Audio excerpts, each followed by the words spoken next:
বলবীর বল উন্নত মম শির, শির নেহারি আমার নত শির ওই শিখর মাতৃ। কার লেখা মনে পড়ছে? হ্যাঁ, বিদ্রোহী কবিতা কাজী নজরুল ইসলামের। এটা কাজী নজরুল ইসলাম আমাদের জাতীয় কবি, যার লেখাই বলে দেয় যে আগুন ঝরা লেখা। এক হাতে বাঁকা বাঁশেরও বাঁশুরি, আর এক হাতে রণতুর্য। অর্থাৎ যে এক হাতে বাঁশি প্রেম ভালোবাসা, অন্য হাতে অন্যায়ের বিরুদ্ধে যুদ্ধ ঘোষণা, অন্যায়ের বিরুদ্ধে রুখে দাঁড়ানো। এই এই কবি তথা লেখক কাজী নজরুল ইসলাম আমাদের জাতীয় কবি, যার জন্ম 1899 সালের 24শে মে পশ্চিমবঙ্গের বর্ধমান জেলার আসানসোল মহকুমার চুরুলিয়া গ্রামে। তার বাবার নাম ছিল কাজী ফকির আহমেদ এবং মা জায়েদা খাতুন। জন্ম থেকে তেনাদের অর্থনৈতিক অবস্থা খুব একটা ভালো ছিল না। লেখকের কবি বলা হয় বেশি তাকে, কারণ তিনি কবি হিসেবে বেশি খ্যাত। শুরু থেকে শেষ পর্যন্ত তাকে সংগ্রাম করেই যেতে হয়েছে। একদম অল্প বয়সে তিনি জীবিকার জন্যে প্রথমে মক্তবে পড়াইছেন, তারপরে রুটির দোকানে কাজ করেছেন, শেষে পল্টনে গেছেন, যুদ্ধ করতে গেছেন প্রথম বিশ্বযুদ্ধ। এই সেই কবি যার লেখা প্রবন্ধ আজকে আমরা পড়ব। নামটা খুব সুন্দর, আমার পথ। নামটার ভিতরে বলে রয়েছে আমার মানে কে, আমি, আমার আত্মসচেতন, আমার কী করা উচিত কী করা উচিত না। দেখো, আমরা সবসময় ছোটো থেকে বড় হই, ছোটোবেলায় যখন বুদ্ধিবেদ কম থাকে, দেখো ছোটো বাচ্চাদেরকে কে শাসন করে? মা বাবা। মা বলে এটা করো না, ওটা করো না। এইভাবে আস্তে আস্তে আমাদের সমাজে ছেলেমেয়েরা বড় হয়। কিন্তু এক সময় দেখো মা বাবার আর বলার থাকে না, তখন বাবা মা মনে করে যে না, এর একটা পর্যায়ে গেছে, নিজের ভালো নিজেই বুঝতে পারে এই সময়।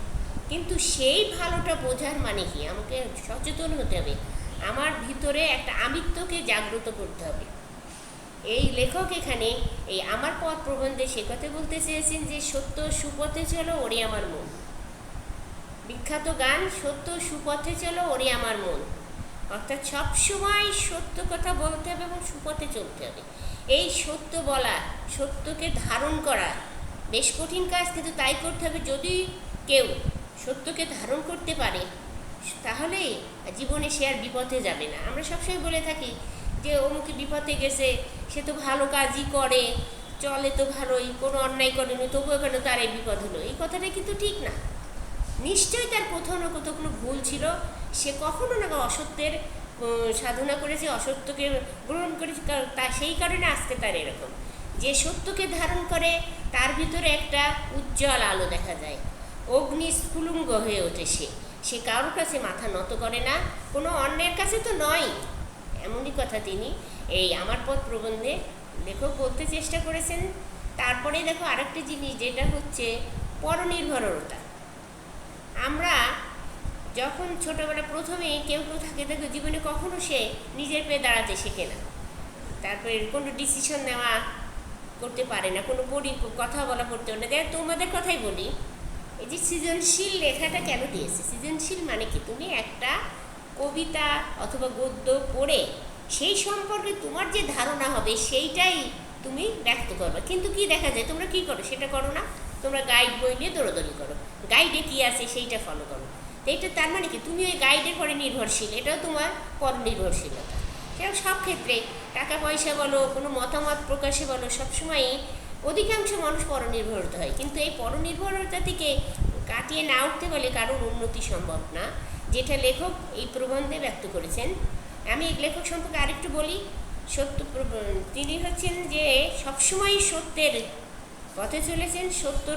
সত্যই ছিল তার মূল হচ্ছে উপাস্য বিষয়। তিনি কখনো মিথ্যা কথা বলেননি, মিথ্যার আশ্রয় নেননি। এই আমাদের এই প্রবন্ধটা আমার পথ তার সুবিখ্যাত কাজী নজরুলকে সুবিখ্যাত প্রবন্ধ রুদ্রমঙ্গল থেকে সংকলিত করা হয়েছে। এখানে আমির কথা বলা হয়েছে। আমি মানে আমি সত্য, আমি আমার ভিতর যে আমার আত্মা, সেটাকেই বলা হয়েছে। সত্য প্রকাশের দুরন্ত সাহস নিয়ে নজরুল আমৃত্যু সকল অন্যায় ও শোষণের বিরুদ্ধে ছিলেন সোচ্চার প্রতিবাদী। আমরা যত তার লেখা পড়েছি, কি কবিতা, কি গান, কি উপন্যাস, সব জায়গায় দেখেছি একটা সত্য কখনো প্রত্যক্ষ কখনো পরোক্ষভাবে কাজ করেছে। সবসময় তিনি সত্যের পথেই ছিলেন এবং অসহায় নিপীড়িত মানুষের পথে সবসময় পাশে দাঁড়িয়েছেন। যে এটাই তার ছিল তার মূল উদ্দেশ্য, মূল লক্ষ্য। আরেকটা জিনিস তিনি করতেন, চিরসবুজের কবি। কেন তাকে চিরসবুজ বলা হতো বলো তো? কারণ সবসময় তিনি তারুণ্যকে গ্রহণ করেছেন। তারুণ্য মানে কি? যার ভিতরে কাজের উদ্যম আছে, কর্মোদ্যমী, যে কাজ দেখে ভয় পায় না, যে মিথ্যাকে সালাম করে না, যে সামনের দিকে এগিয়ে যায়, সমস্ত বাধা বিঘ্ন ভেঙে ঝঞ্ঝার মতো, কালবৈশাখী ঝড়ের মতো সব উড়িয়ে সামনের দিকে এগিয়ে যেতে হবে, সেই হচ্ছে তরুণ। তাই নজরুল ইসলাম তরুণেরই জয়গান গেয়েছেন। তার সবসময় তার প্রত্যেক প্রবন্ধ কিংবা গল্পে যেখানে দেখো সেই তার জন্যে এই যে তিনি প্রতি পদে পদে বিদ্রোহ ঘোষণা করেছেন, প্রতিবাদ করেছেন, এই জন্যে তাকে বিদ্রোহী উপাধি দেওয়া হয়। আর তিনি বিদ্রোহী কবি নামে সর্বাধিক পরিচিত। আবার একই সঙ্গে কোমল দরদি মন নিয়ে তিনি ব্যথিত বঞ্চিত মানুষের পাশে থেকেছেন। তিনি ওই যে আমরা বললাম না, এক হাতে বাঁকা এক হাতে বাঁকা বাঁশেরও বাঁশুরি, অন্য হাতে রণতুর্য। জানে যেমন মন নরম সেরকম গরম, যেখানে গরম হতে হবে সেখানে গরম, যেখানে অন্যায় দেখবে তার বিরুদ্ধে প্রতিবাদ করবে, আবার যেখানে অসহায় নিপীড়িত মানুষদের দেখবে তাদের সেবামূলক মনোভাব প্রদর্শন করবে। এটাই হচ্ছে তার মূল কথা। তিনি কী করছিলেন? তিনি এক হাতে বাঁশি আর এক হাতে রণতুর্য নিয়ে আবির্ভূত হয়েছিলেন। এসেই প্রচলিত শিল্পধারাকে পাল্টে দিয়ে নতুন বিষয়ে নতুন শব্দে বাংলা সাহিত্য সঙ্গীত করেছেন সমৃদ্ধ। দরিদ্র পরিবারে জন্ম নেওয়া নজরুল কর্মজীবনে ছিল অত্যন্ত বৈচিত্র্যময়। মসজিদের ইমামতি, লেটোর গানে দলে যোগদান। লেটোর গানে মানে সে যে গান গায় সে নিজেই পালা রচনা করতেন, নিজেই আবার গান গেয়ে অভিনয় করতেন। তারপর 1917 খ্রিস্টাব্দে সেনাবাহিনী বাঙালি পল্টনে যোগদান, সাম্যবাদী ধারার রাজনীতি, পত্রিকা সম্পাদনা কিংবা চলচ্চিত্রের সঙ্গে যুক্ত হওয়া বহু বিচিত্র অভিজ্ঞতায় তার জীবন ছিল পূর্ণ। মাত্র 43 বছর বয়সে দুরারোগ্য ব্যাধিতে আক্রান্ত হওয়া এই ঋদ্ধ ও সম্ভাবনায় জীবন আমৃত্যুর নির্বাক হয়ে যান। তার দুর্ভাগ্য বলে, মানুষের যাদের দুর্ভাগ্য হয় তাদের কখনোই দুঃখ পিছন ছাড়ে না। তিনি সবসময় কিন্তু বিদ্রোহী ছিলেন। তার ইংরেজদের বিরুদ্ধে প্রথম সোচ্চার হয়েছিলেন যে কবি, সে হচ্ছে কাজী নজরুল ইসলাম।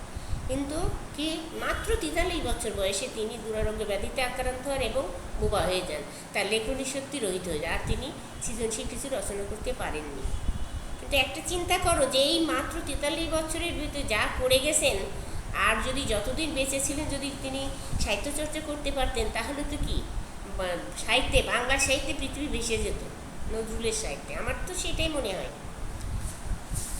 বাংলাদেশ স্বাধীন হওয়ার পর জাতির পিতা বঙ্গবন্ধু শেখ মুজিবুর রহমানের উদ্যোগে নজরুল ইসলামকে বাংলাদেশের নাগরিকত্ব এবং জাতীয় কবির মর্যাদা দিয়ে সসম্মানে এদেশে বরণ করে নেওয়া হয়। এর কিছুকাল পর কবির মৃত্যু হলে তাকে ঢাকা বিশ্ববিদ্যালয়ের মসজিদের পাশে পূর্ণ রাষ্ট্রীয় মর্যাদায় সমাধিস্থ করা হয়। কবি হলেও সাহিত্যের অন্যান্য শাখায় তিনি বিচরণ করেছেন। তার রচিত উপন্যাসের মধ্যে বাঁধনহারা, মৃত্যু ক্ষুধা, কুহেলিকা এবং গল্পগ্রন্থের মধ্যে ব্যথার দান, রিক্তের বেদন, শিউলিমালা বিশেষভাবে উল্লেখযোগ্য। যুগবাণী, দুর্দিনের যাত্রী, রুদ্রমঙ্গল, রাজবন্দির জবানবন্দি তার উল্লেখযোগ্য প্রবন্ধগ্রন্থ। এই প্রতিযোগিতা কবি কাজী নজরুল এবং 1976 সালে 26 আগস্ট ঢাকায় মৃত্যুবরণ করেন। বাংলা, এটা হচ্ছে ইংরাজি তারিখ, বাংলা হচ্ছে 12ই ভাদ্র। তাহলে আমরা একটু পড়ছি আমার পথ প্রবন্ধের। আমি বলছি যে আবার পদের মূল বিষয় হচ্ছে সত্য সাধনা করা, সত্য পথে থাকা। যেমন আমার কর্ণধার আমি, কর্ণধার মানে কি?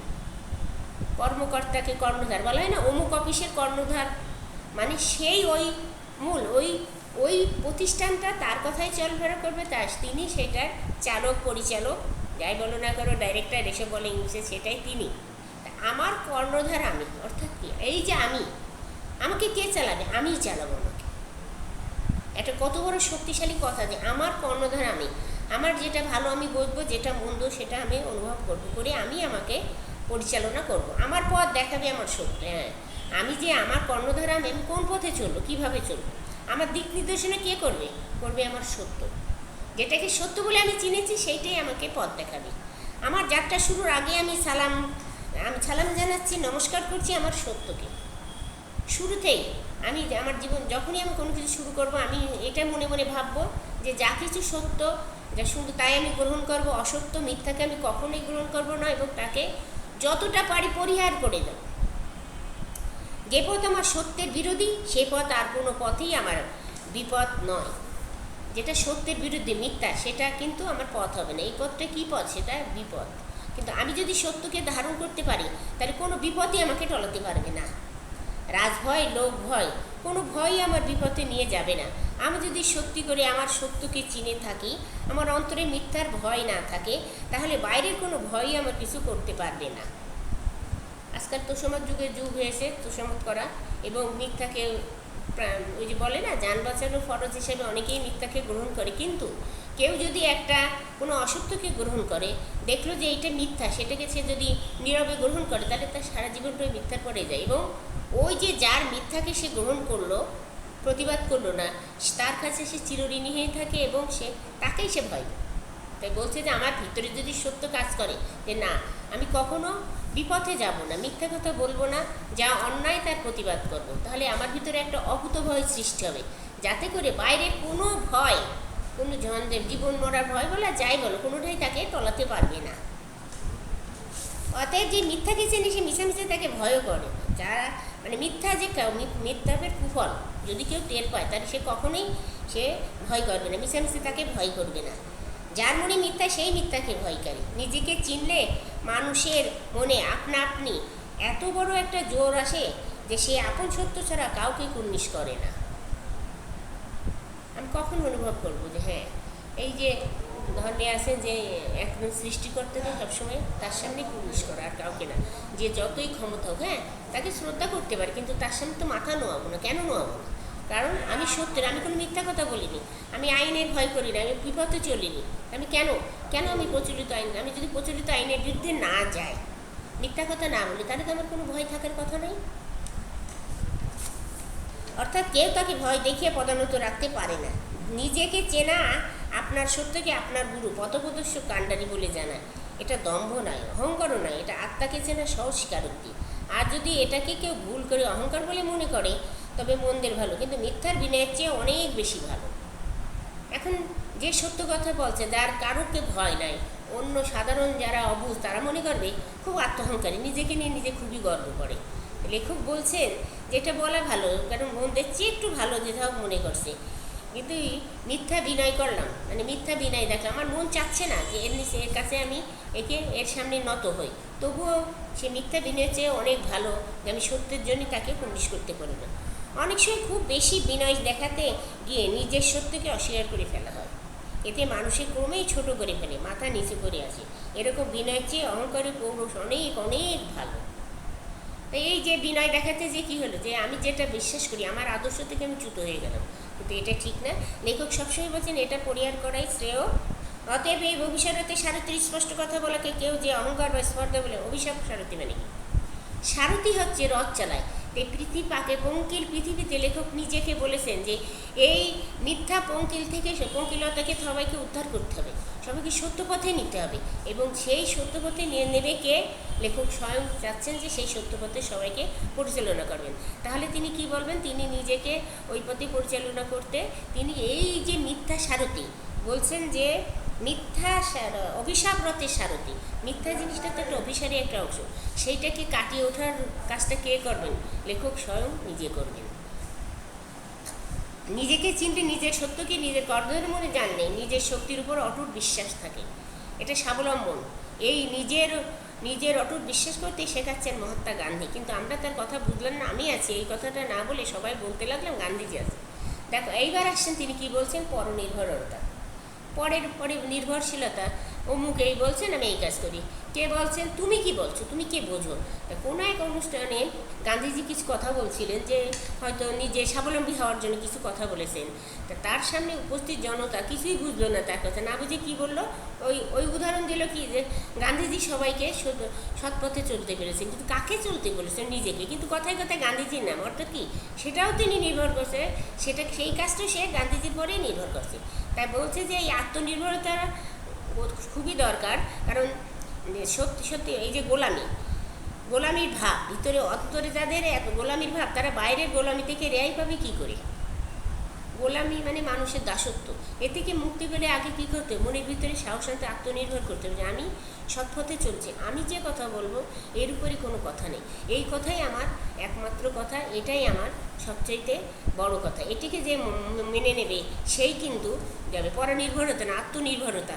আমার যা আছে আমি তাই নিয়ে খুশি থাকবো, এবং আমার সত্য আত্মা আমাকে যে পথে পরিচালিত করছে আমি সে পথেই চলবো। তাই বলছে যে এই দম্ভ কিন্তু যিশুর পুরুষ করে, মনে ডোন্ট কেয়ার ভাব আনে। আর যাদের এই তথাকথিত দম্ভ আছে শুধু তারাই অসত্য সাধন করতে পারে।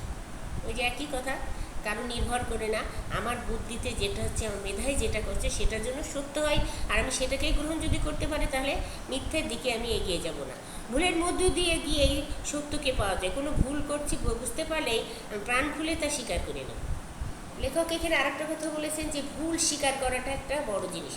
তো আমি একটা ভুল করে ফেলেছি, পরে বুঝলাম, কিন্তু লজ্জায় পারিপার্শ্বিকগত চাপে সেটা স্বীকার করলাম না, সেটা করা ঠিক না। ভুলকে ভুল বলে স্বীকার করে নিলে সেটা সত্যের একটা পার্ট হয়ে যাবে, কিন্তু না বুঝেও ভয় না, ভুল করছি বা করেছি বুঝেও শুধু জেদের খাতিরে বা গো বজায় রাখার জন্য ভুলকে ধরে থাকবো না, তাহলে আমার আগুন যে দিনেই নিভে যাবে। একমাত্র মিথ্যার জল এই শিখাকে নিভাতে পারবে, তাছাড়া কেউ নিভাতে পারবে না। অর্থাৎ যে আমি ভুল করেছি, ভুলটা লোকলজ্জার হয় না, হ্যাঁ সেটাকে স্বীকার করলাম, এবং সঠিক পথ। আসলে ভুল আমি কাজ করেই যাচ্ছি, কেউ যদি আমার ভুল ধরে তবে কিন্তু আমি বুঝতে পারবো যে আমি যে পথে চলছি কিংবা আমার কাজটা কতটুকু ঠিক কতটুকু ভুল। কেউ যদি ভুল না ধরে তাহলে আমরা কিন্তু সেটা বুঝতে পারবো না। অনেকেই আছে যে ভুল ধরে রেগে যায়, হ্যাঁ এরকম আমার বললে করে দেখেন, এরকম অনেক কথা বলে, জানো তোমরা নিজেরও সেটা ভুক্তভোগী বলে। তো এটা না করে তুমি ওই লোকটা কী করছে সেটা বোঝার চেষ্টা করো, যে তোমাকে ভুল ধরিয়ে দিয়েছে, হ্যাঁ ভাই আমার এটা ভুল হয়েছে, তার ভবিষ্যতে তখন কী করবা? তুমি আবার যখন সেই কাজটা করতে যাবো ওই লোকটার কথা তোমার বারবার মনে হবে এবং তুমি সে কাজ করবে না, তখনই তুমি সামনের দিকে এগিয়ে যেতে পারবে। মানুষ ধর্মের সবচেয়ে বড় ধর্ম। হিন্দু মুসলমানের মিলনের অন্তরায় বা ফাঁকি কোনখানে তা দেখিয়ে দিয়ে এর গলদ দূর করা আমার এ পথের অন্যতম উদ্দেশ্য। মানুষে মানুষে যেখানে প্রাণের মিল, আত্মসত্যের মিল, সত্যকে চিনেছে সে কখনোই অন্য ধর্মকে ঘৃণা করতে পারে না। অর্থাৎ নিজ ধর্মকে যে অত্যন্ত উপলব্ধি করতে পারে সে পরধর্মকেও শ্রদ্ধা করে। এই যে হিংসাহিংসি ধর্ম নিয়ে, এটা আসলে হিংসাহিংসি কেন আসে? যখন আমি আমার নিজের ধর্মকে চর্চা করি না, ভালো করে পড়াশুনো করি না, বড় বড় মনীষীদের জীবনী পাঠ করি না, তখনই আমি একটা আমার ধর্ম সম্পর্কে ভুল ধারণা হবে, তখনই আমি অন্যের ধর্মকে অস্বীকার করব এবং তাই নিয়ে হানাহানি বাঁধবে। আচ্ছা, আজকে এই পর্যন্ত থাকলো। প্রবন্ধটা আমি সামনের দিন কয়েকটা উল্লেখযোগ্য লাইনে আবার তোমাদের ব্যাখ্যা করে দেবো। সেই পর্যন্ত সবাই ভালো থেকো, সুস্থ থেকো। আর সামনে আগামীকাল থেকে শুরু হচ্ছে দুর্গা পূজা। সবাইকে শারদীয়ার শুভেচ্ছা। সবাই মঙ্গল করুক, বিশ্বের আনন্দময়ীর আগমন সবার জন্যে সুস্থতা বয়ে আনুক, আনন্দ বয়ে আনুক, এই কামনাই করি।